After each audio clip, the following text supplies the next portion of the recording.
Timothy Ray Jones Jr. was 32 years old when he committed the most horrific crime as a father. He lived in South Carolina with his 5 young children. Mira was 8 years old, Elias was 7, Nathan was 6, Gabriel was 2, Abigail was just 1 year old. Jones had custody of all 5 children after his divorce. On August 28, 2014, something snapped inside Timothy Ray Jones Jr. That day, he caused the death of all 5 of his children inside their home in Lexington County, South Carolina. A father took the lives of his own children. Mira, Elias, Nathan, Gabriel, and Abigail were all unalived by the person who was supposed to protect them. After causing their deaths, Jones put all 5 bodies in his car. He drove from South Carolina to Alabama. For hours he traveled with the bodies of his children in his vehicle. When he reached Alabama, he dumped their bodies in the woods near Camden.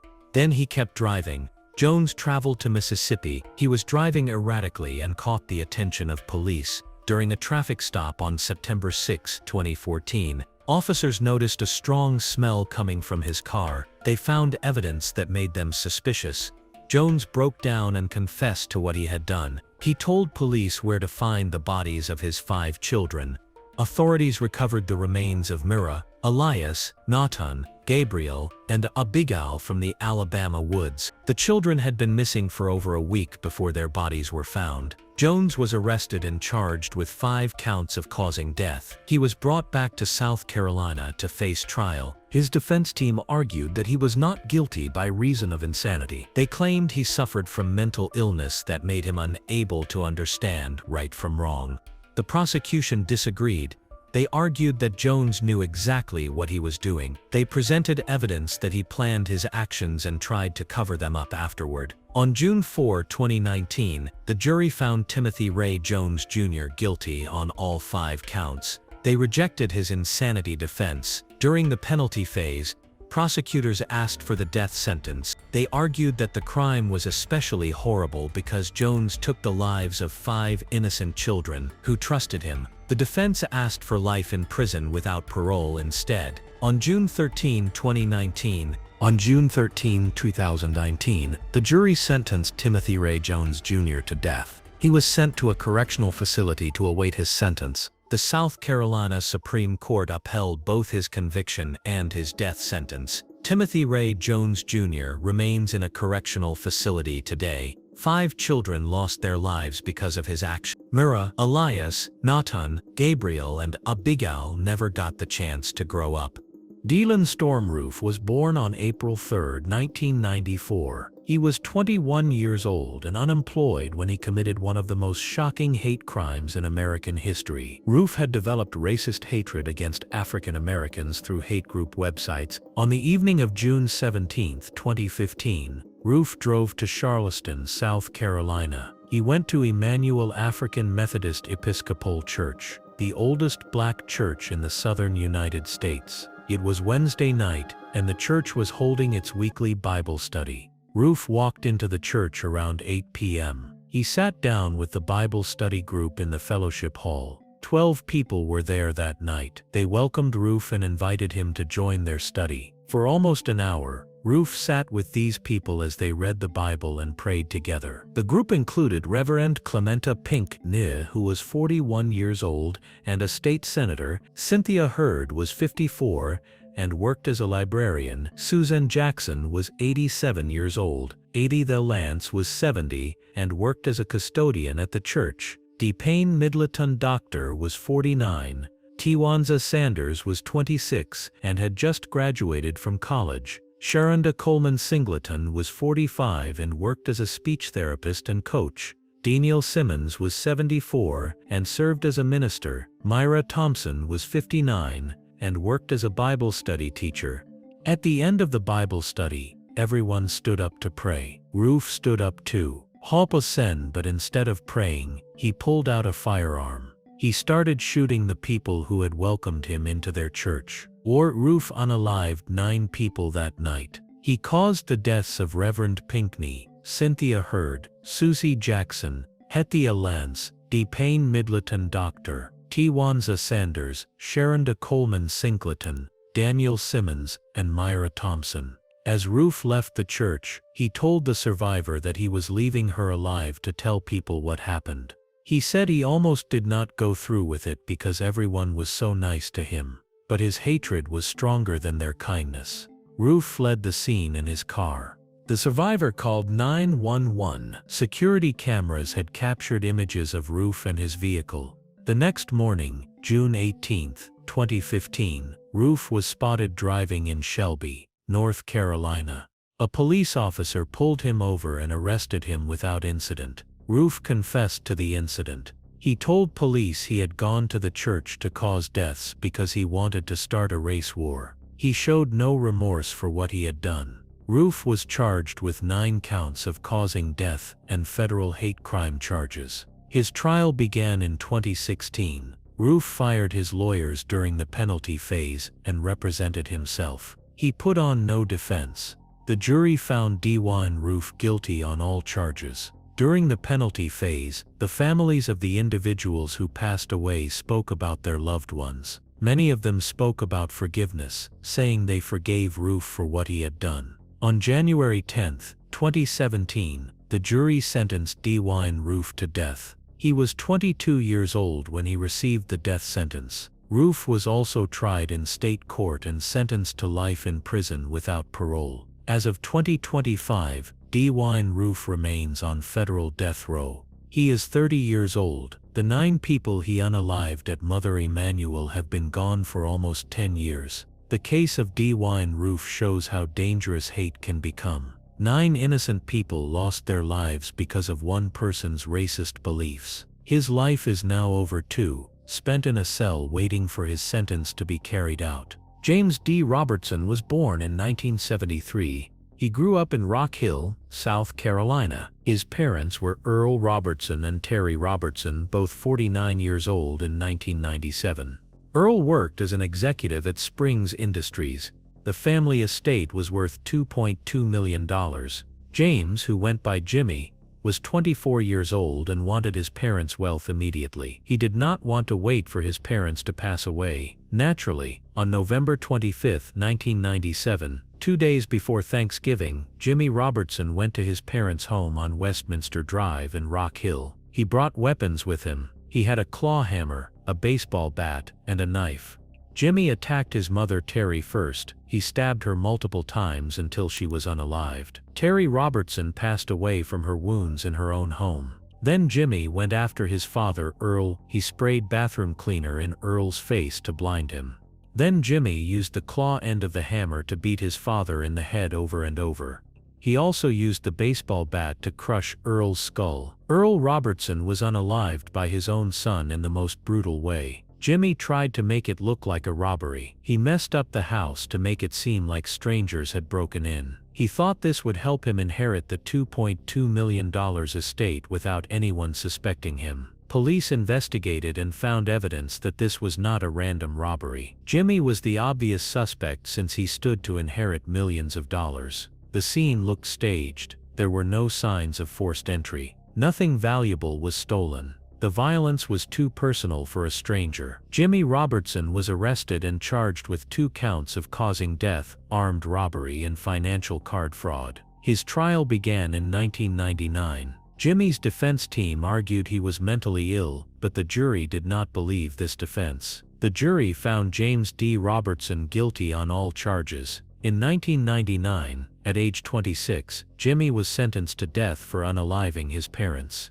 In 2024, Jimmy decided he was tired of fighting his sentence. He asked the court to let him drop all his appeals. At age 51, Robertson remains on South Carolina's death row since 1999. Earl and Terry Robertson have been gone for almost 28 years. Jimmy's choice destroyed multiple lives. He threw away his own life for money he never got to spend. Jimmy got nothing except a death sentence. Stephen Vernon Bixby was 39 years old in 2003. He lived with his parents on their farm in Abbeville County, South Carolina.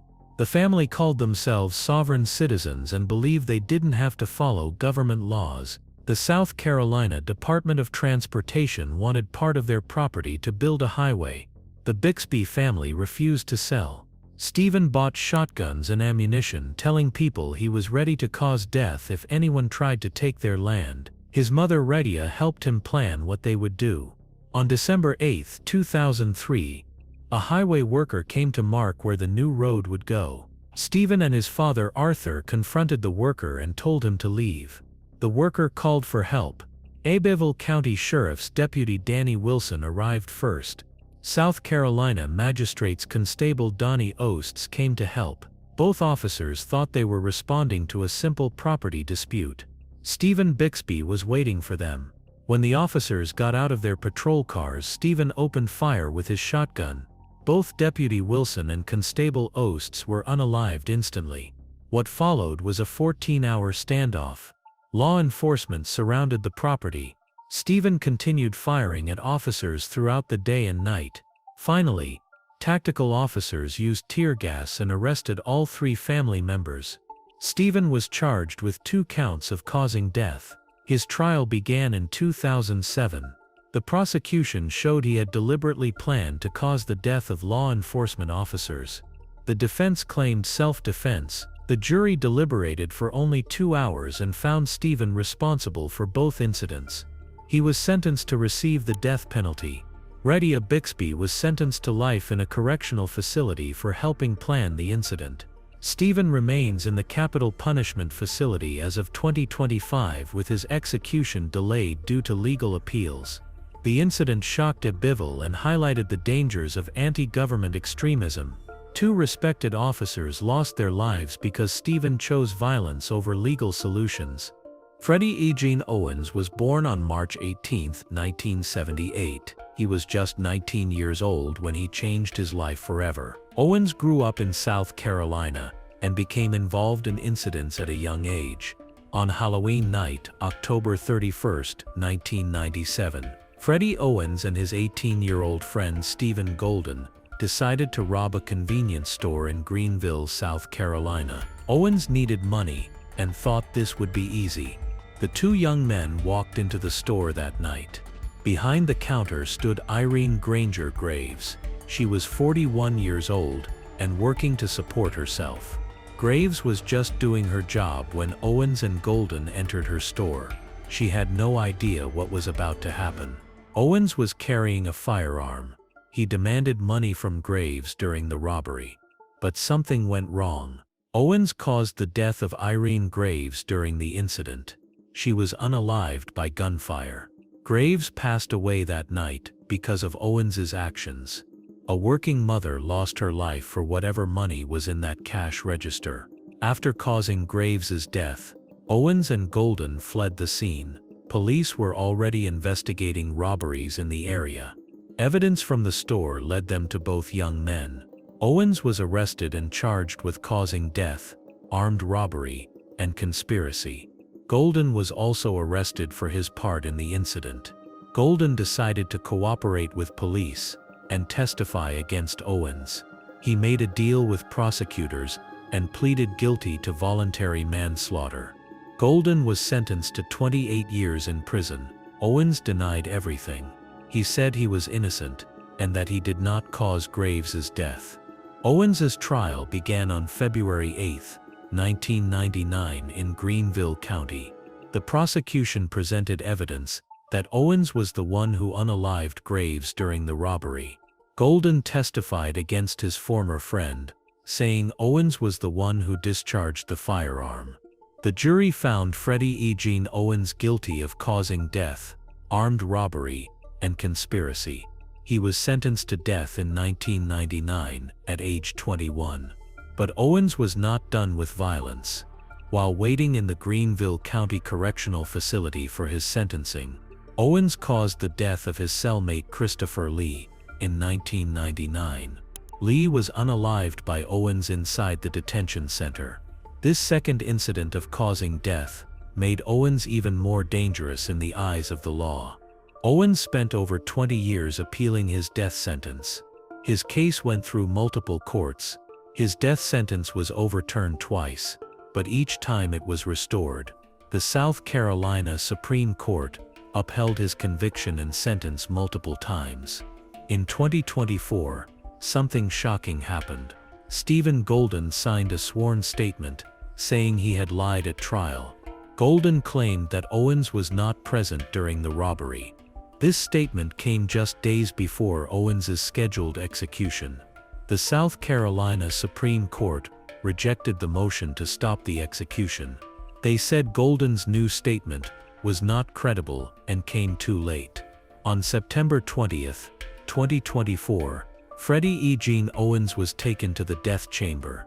He chose lethal injection. Owens was 46 years old. He became the first person to receive the death penalty in South Carolina in 13 years.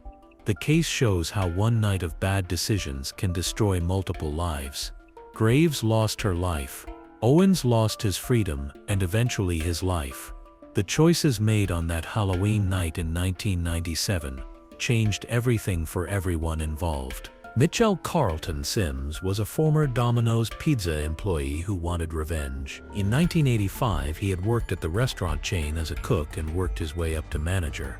But he left the company after a dispute with his boss.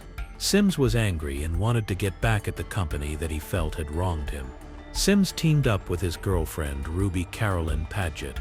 Together, they planned a series of incidents that would terrorize Domino's Pizza employees across the country. Their spree began in California and would spread to South Carolina. On December 1985, Sims and Paget were staying at a motel in Glendale, California.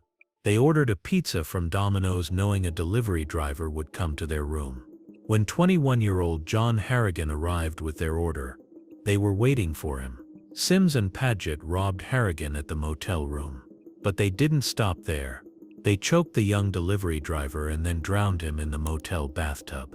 Harrigan's body was found the next morning by police, gagged and submerged in the overflowing bathtub. The couple wasn't finished. They targeted another Domino's location. Sims held two employees, Corey Spearoff and Edward Melk, at gunpoint. Both individuals were 24 years old. Sims bound them with telephone cord and tortured them. He then discharged his firearm execution style into both individuals. One person was unalived immediately. The other was shot 4 times but managed to reach a police station. He named Sims as the perpetrator before he collapsed and passed away a week later. Sims and Paget fled California and traveled to South Carolina. There they continued their spree of violence. In Hanahan, South Carolina, they targeted 2 more individuals. Sims caused the death of Henry Turner and Bryant Hadaway during another robbery. The couple showed no mercy to anyone who crossed their path. Police launched a massive manhunt for Sims and Paget. The FBI issued wanted posters and the case made national headlines. The couple had caused death across multiple states and law enforcement agencies were working together to catch them. Sims was finally arrested in Nevada a few weeks after the incidents. He fought extradition back to South Carolina, but was eventually returned to face charges for the Hanahan incidents. He was also charged in California for the Domino's Pizza-related offenses. In 1987, Sims was convicted of first-degree causing death, attempted causing death, and armed robbery in California. The jury found him responsible for using a firearm during each offense. He was sentenced to death for his actions. Sims was also tried and convicted in South Carolina for the Hanahan incidents. The jury recommended the death sentence for each offense of causing death. He received multiple death sentences for his cross-country spree. Ruby Paget was also convicted for her role in the incidents. She was sentenced to life in a correctional facility for helping plan and carry out the offenses. Mikal Carlton Sims remains on the capital punishment facility as of 2025. His revenge against his former employer cost multiple innocent people their lives and destroyed families across 2 states. What started as workplace anger became a nationwide spree that shocked the country and showed how personal grudges can lead to unthinkable violence. Marian Bowman Jr. was 20 years old when he caused the death of Candy Martin in 2001. Bowman grew up in Dorchester County, South Carolina, and had a history of substance abuse and dealing narcotics. He was known to be violent when he didn't get his way. Candy Martin was 21 years old and trying to improve her life. She was studying to get her mobile home seller's license and had the study materials in her car. Marian had a young child and worked hard to support her family. She lived in Dorchester County and knew Bowman from high school. On February 16, 2001, Bowman and Martin got into a dispute over money.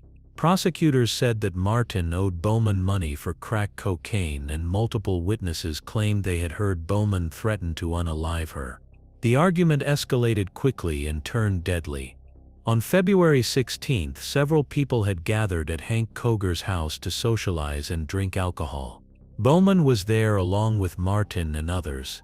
The party continued into the evening, but tensions were building between Bowman and Martin over the debt. Late that night, Bowman confronted Martin about the money she owed him. When she couldn't pay, Bowman became violent. He took Martin to a dark country road in Dorchester County. There he discharged his firearm twice at the young mother. She was shot once in the chest and once in the head. But Bowman wasn't finished. He put her body in the trunk of her car and lit the car on fire. The flames consumed Martin's body and destroyed evidence of the incident. Bowman thought he could cover up what he had done by burning everything. On February 17, 2001, Candy Martin's body was found in the trunk of her burned car. Police discovered her remains in the rural area where Bowman had left the vehicle. The fire had severely damaged the car and Martin's body, but investigators could still determine she had been shot twice before being placed in the trunk. Police began investigating Martin's death immediately. They learned about the party at Koger's house and the dispute between Bowman and Martin. Witnesses came forward saying they had heard Bowman threaten Martin over the money she owed him. Evidence pointed directly to Bowman as the perpetrator. Bowman was arrested and charged with causing death, arson, and possession of a firearm during the commission of a violent offense. He denied responsibility and claimed he was innocent. Bowman said he had nothing to do with Martin's death. Bowman was found guilty in Dorchester County in 2002. The jury heard testimony about his threats against Martin and the evidence linking him to the incident. They deliberated and found him responsible for causing Martin's death. The judge sentenced Bowman to death for his actions. Bowman spent over 20 years appealing his conviction and death sentence. On December 17, 2024, Bowman appealed to vacate his conviction on the grounds of prosecutorial misconduct, claiming he did not get a fair trial. His lawyers argued that prosecutors failed to disclose key evidence that could have helped his defense. The courts rejected Bowman's appeals. Every court to address his arguments deemed the undisclosed evidence not material, considering the overwhelming evidence of his guilt. The South Carolina Supreme Court and federal courts upheld his conviction and death sentence. On January 31, 2025, Marian Bowman Jr. became the first person executed in the United States in 2025 after the U.S. Supreme Court and Fourth Circuit Court of Appeals declined to hear his case. Bowman was executed by lethal injection of pentobarbital. He was 44 years old when he was put to death. Bowman maintained his innocence until the end, but the evidence against him was overwhelming. His decision to cause Martin's death over a drug debt destroyed multiple lives. Candy Martin never got to see her child grow up or achieve her dreams of becoming a mobile home seller. Bowman spent 24 years in a correctional facility before facing the ultimate punishment for his actions.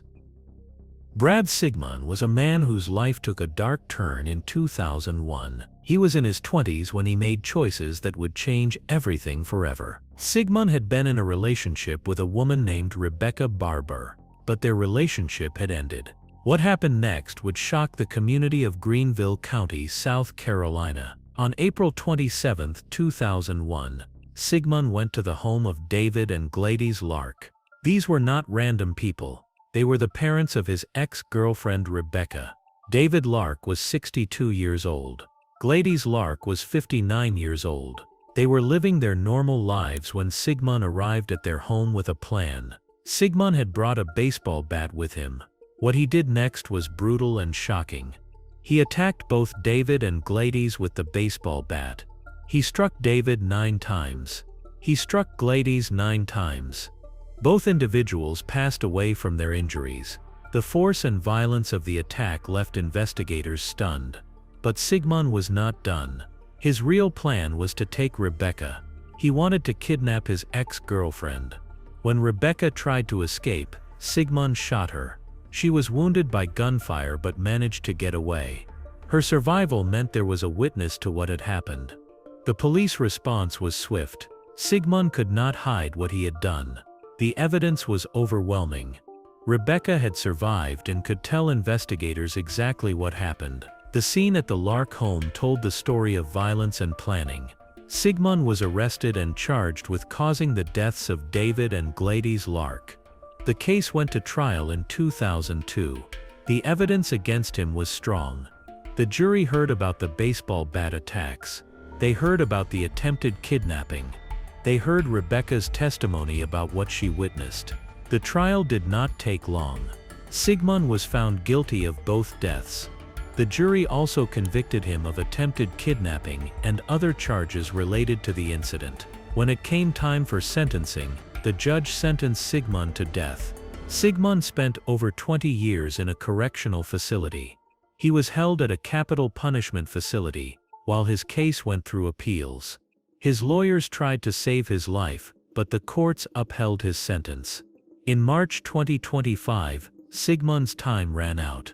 He became the first person in 15 years to be sentenced to death by firing squad in the United States.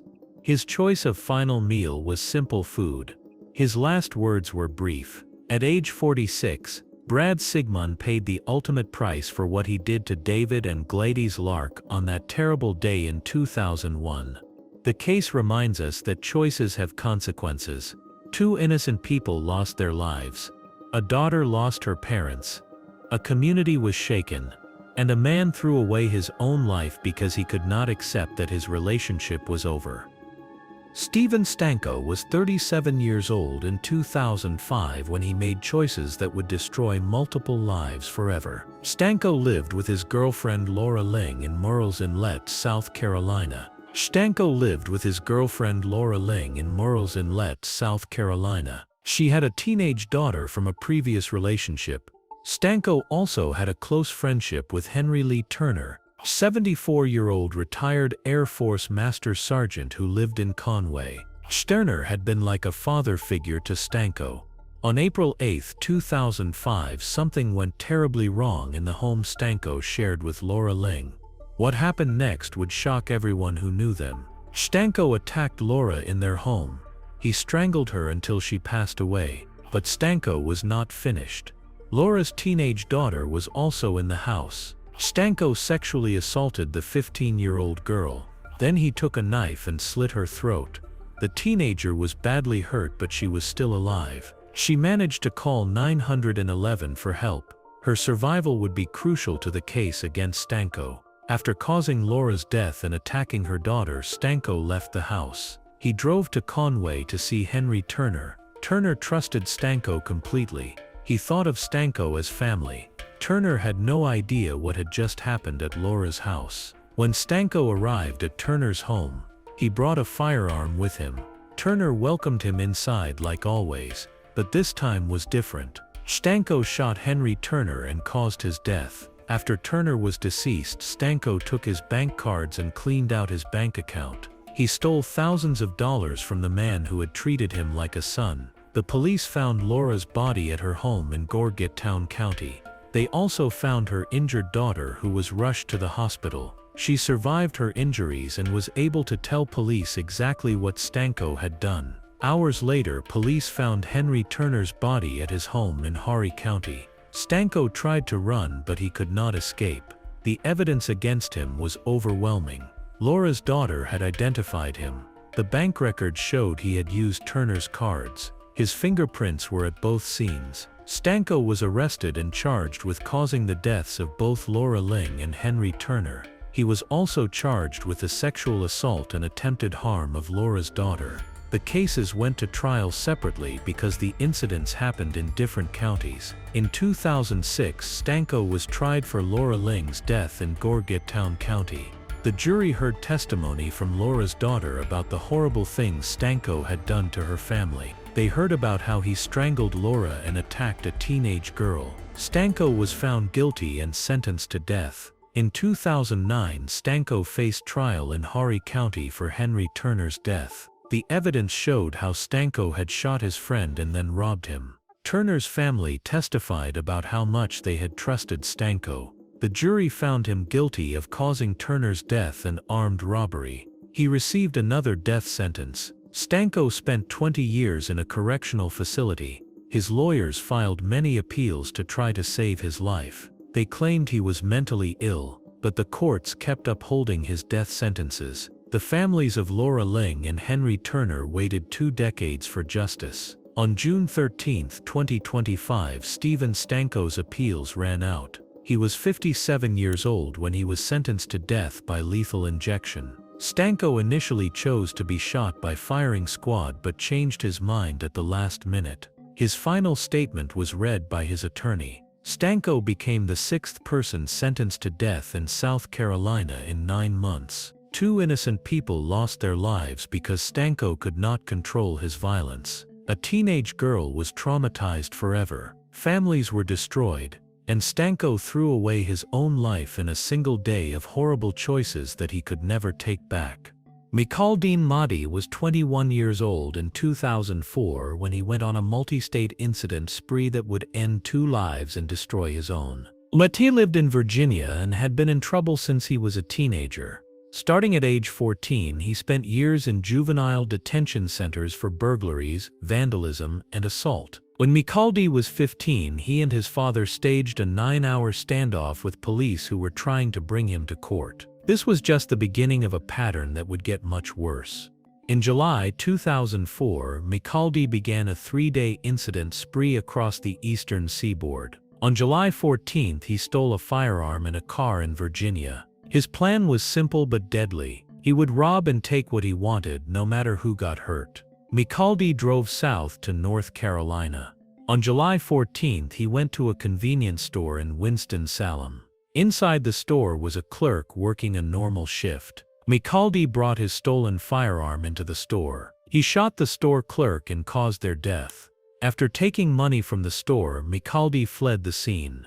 3 days later, Mikaldi was in South Carolina. He needed a place to hide and rest. Mikaldi broke into a shed on a farm in Calhoun County. What he did not know was that this shed belonged to James Myers and his wife. The shed was special to them. It had been the backdrop for their wedding just 15 months earlier. James Myers was 56 years old and worked as a captain for the Orangeburg County Department of Public Safety. On July 17, 2004, Mikaldi would check on his property. When he entered the shed, he found Mahdi hiding inside. Mikaldi was not going to let anyone stop him or turn him in. Mikaldi shot James Myers at least 8 times. Mikaldi fomiters wides from his wounds. But Mahdi was not finished. He poured diesel fuel on Myers' body and set it on fire. Then Mahdi stole Myers' truck and drove away. When Myers' wife came looking for her husband, she found his burned body in the same shed where they had been married. Mikaldi drove Myers' stolen truck all the way to Florida. He thought he could escape, but police were already looking for him. The FBI had issued a warrant for his arrest. On July 21, 2004, local police spotted Mahdi driving Myers' truck in Satellite Beach, Florida. They cornered him, but Mahdi tried to run. Mikaldi abandoned the truck and fled on foot. He even carried Myers' stolen rifle with him as he ran, but he could not escape. Eventually, Mahdi dropped the rifle and surrendered to police. His 3-day incident spree was over. Mahdi was charged with causing the deaths of both the convenience store clerk in North Carolina and James Myers in South Carolina. He was also charged with carjacking, firearm robbery, and other offenses from his spree. In North Carolina, Mahdi was tried for causing the death of the store clerk. He was found guilty and sentenced to life in a correctional facility. In South Carolina, Mahdi was tried for causing James Myers' death. The evidence was overwhelming. Mahdi had been caught with Myers' truck and rifle. The jury found him guilty of causing Myers' death. The judge sentenced Mahdi to death. Mahdi spent over 20 years in a correctional facility. His lawyers filed appeals to try to save his life. They argued that Mahdi had a terrible childhood and suffered trauma. But the courts kept upholding his death sentence. On April 11, 2025, Mikal Mahdi's time ran out. He was 42 years old when he was sentenced to death by firing squad. Mahdi had chosen this method over lethal injection or the electric chair. He did not give any final statement. His lawyers later claimed the execution was botched and that Mahdi suffered. Mahdi's 3-day spree in 2004 destroyed multiple families. A store clerk lost their life just for being at work. James Myers lost his life just for checking his own property. Mahdi's wife lost her husband in the same place where they had celebrated their marriage. And Mahdi threw away his own life because he chose violence over following the law. 3 days of bad choices led to a lifetime of consequences that could never be undone.